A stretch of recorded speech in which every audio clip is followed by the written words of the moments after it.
ਸਤਿ ਸ਼੍ਰੀ ਅਕਾਲ। ਮੈਂ ਤੁਹਾਡੇ ਨਾਲ ਕਮਲਦੀਪ ਕੌਰ। रूस तो यूक्रेन विचकार लगी जंग दरमियान यूक्रेन ने ਵੱਡਾ ऐलान कर दिता है। यूक्रेन सरकार ने वीज़ा शर्त ਨੂੰ खत्म करदे आख दिता है कि जेकर ਤੁਸੀਂ रूस विरुद्ध लड़ाई ਦੇ ਲਈ ਸਾਡਾ ਸਹਿਯੋਗ ਦੇਣਾ ਚਾਹੁੰਦੇ ਹੋ ਤਾਂ यूक्रेन ਦੇ ਦਰਵਾਜ਼ੇ ਸਭ ਦੇ ਲਈ ਖੁੱਲੇ ਨੇ।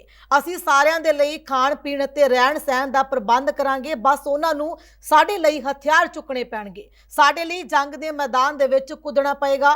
ਹੋਰ ਕੀ ਸ਼ਰਤ ਰੱਖੀ ਹੈ यूक्रेन ने, देखते हैं साड़ी खास रिपोर्ट।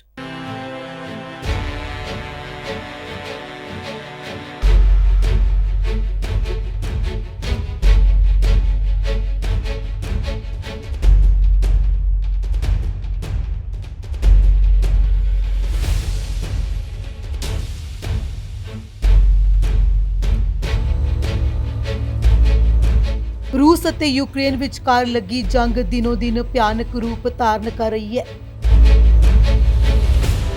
यूक्रेन लगातार ਵੱਖ-ਵੱਖ ਮੁਲਕਾਂ ਤੋਂ ਮਦਦ ਮੰਗ ਰਿਹਾ ਹੈ ਤੇ ਬਹੁਤ ਸਾਰੇ ਮੁਲਕਾਂ ਨੇ यूक्रेन ਦੀ ਮਦਦ ਕੀਤੀ ਵੀ ਹੈ।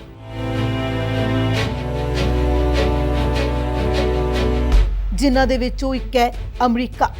ਅਮਰੀਕਾ ਲਗਾਤਾਰ ਰੂਸ ਦੀਆਂ ਇਹਨਾਂ ਅਣਮਨੁੱਖੀ ਕਾਰਵਾਈਆਂ ਤੇ ਸਖਤ ਹੋ ਰਿਹਾ ਹੈ। ਅਜਿਹੇ ਵਿੱਚ ਹੋਰ ਮਦਦ ਲਈ यूक्रेन ਨੇ ਵੀਜ਼ਾ ਸ਼ਰਤ ਨੂੰ ਮੁਆਫ ਕਰ ਦਿੱਤਾ ਹੈ। ਹੋਰ ਤਾਂ ਹੋਰ यूक्रेन ਜਾਣ ਵਾਲੇ ਲੋਕਾਂ ਦੇ ਲਈ ਉਥੋਂ ਦੀ ਸਰਕਾਰ ਖਾਣ ਪੀਣ ਤੋਂ ਲੈ ਕੇ ਰਹਿਣ ਸਹਿਣ ਦਾ ਸਾਰਾ ਪ੍ਰਬੰਧ ਕਰੇਗੀ। ਦੁਸ਼ਮਣਾਂ ਨਾਲ ਟੱਕਰਾ ਤੇ ਸੁਰੱਖਿਆ ਦੇ ਲਿਹਾਜ਼ ਨਾਲ ਉਹਨਾਂ ਨੂੰ ਹਥਿਆਰ ਵੀ ਮੁਹੱਈਆ ਕਰਵਾਏ ਜਾਣਗੇ। यूक्रेन ਜਾਣ ਦੀ ਇੱਛਾ ਰੱਖਣ ਵਾਲੇ ਲੋਕਾਂ ਨੇ ਸਿਰਫ यूक्रेन ਦੀ ਅੰਬੈਸੀ ਨੂੰ ਫੋਨ ਕਰਨਾ ਹੈ ਤੇ ਬਾਕੀ ਸਾਰਾ ਕੰਮ यूक्रेन ਦੀ ਸਰਕਾਰ ਦਾ ਹੈ।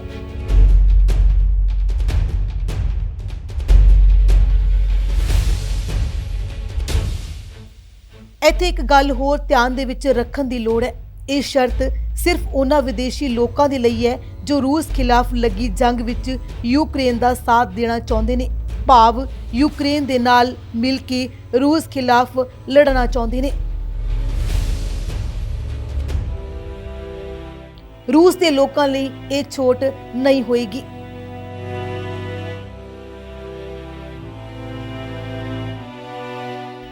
यूक्रेन ਦੇ ਰਾਸ਼ਟਰਪਤੀ ਜ਼ੇਲੇਨਸਕੀ ਨੇ ਇਹ ਫਰਮਾਨ ਜਾਰੀ ਕਰ ਦਿੱਤਾ ਹੈ।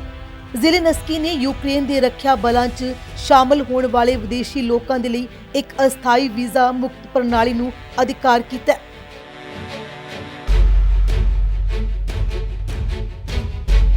ਇਹ ਨੀਤੀ ਹਾਲਾਂਕਿ ਰੂਸੀ ਨਾਗਰਿਕਾਂ ਤੇ ਲਾਗੂ ਨਹੀਂ ਹੁੰਦੀ, ਜਿਨ੍ਹਾਂ ਨੂੰ ਦਸਤਾਵੇਜ਼ਾਂ ਦੇ ਵਿੱਚ ਹਮਲਾਵਰ ਰਾਜ ਦੇ ਨਾਗਰਿਕ ਕਿਹਾ ਗਿਆ।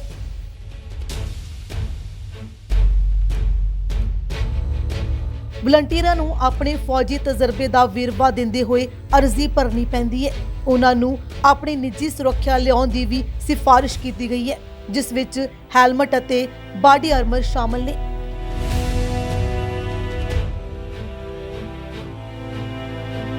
ਰਾਸ਼ਟਰਪਤੀ ਜ਼ੇਲੇਨਸਕੀ ਦੁਆਰਾ ਦਸਤਖਤ ਕੀਤੇ ਗਏ ਫਰਮਾਨ ਮੰਗਲਵਾਰ ਤੋਂ ਲਾਗੂ ਹੋ ਗਏ ਨੇ ਅਤੇ ਜਦੋਂ ਤੱਕ ਮਾਰਸ਼ਲ ਲਾਅ ਲਾਗੂ ਹੈ ਉਦੋਂ ਤੱਕ ਲਾਗੂ ਰਹੇਗਾ।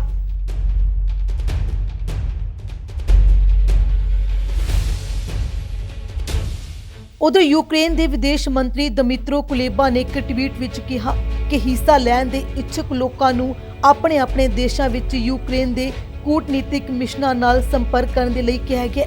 ਕੁਲੇਬਾ ਨੇ ਕਿਹਾ ਕਿ ਅਸੀਂ ਸਾਰੇ ਮਿਲ ਕੇ ਹਿਟਲਰ ਨੂੰ ਹਰਾਇਆ ਅਤੇ ਅਸੀਂ ਪੁਤਿਨ ਨੂੰ ਵੀ ਹਰਾਵਾਂਗੇ।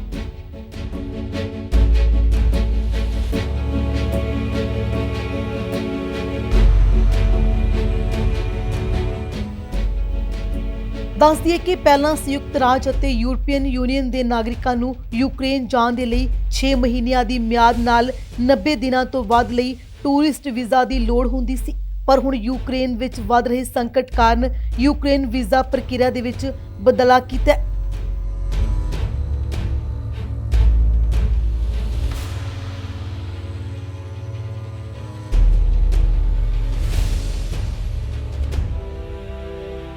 यूक्रेन ਦੇ ਰਾਸ਼ਟਰਪਤੀ ਨੂੰ यूक्रेन ਦੀ ਖੇਤਰੀ ਰੱਖਿਆ ਦੇ ਲਈ ਅੰਤਰਰਾਸ਼ਟਰੀ ਬ੍ਰਿਗੇਡ ਦੀ ਘੋਸ਼ਣਾ ਕਰਦੇ ਹੋਏ ਕਿਹਾ ਕਿ ਰੂਸੀ ਕਬਜ਼ਾਧਾਰੀਆਂ ਦੇ ਵਿਰੋਧ ਵਿੱਚ ਸ਼ਾਮਲ ਹੋਣ ਅਤੇ ਵਿਸ਼ਵ ਸੁਰੱਖਿਆ ਦੀ ਰੱਖਿਆ ਕਰਨ ਦੇ ਚਾਹਵਾਨ ਸਾਰੇ ਵਿਦੇਸ਼ੀ ਲੋਕਾਂ ਨੂੰ यूक्रेन ਦੀ ਲੀਡਰਸ਼ਿਪ ਦੁਆਰਾ ਸਾਡੇ ਰਾਜ ਵਿੱਚ ਆਉਣ ਅਤੇ ਖੇਤਰੀ ਰੱਖਿਆ ਬਲਾਂ ਦੀ ਸ਼੍ਰੇਣੀ ਵਿੱਚ ਸ਼ਾਮਲ ਹੋਣ ਦਾ ਸੱਦਾ ਦਿੱਤਾ ਜਾਂਦਾ ਹੈ।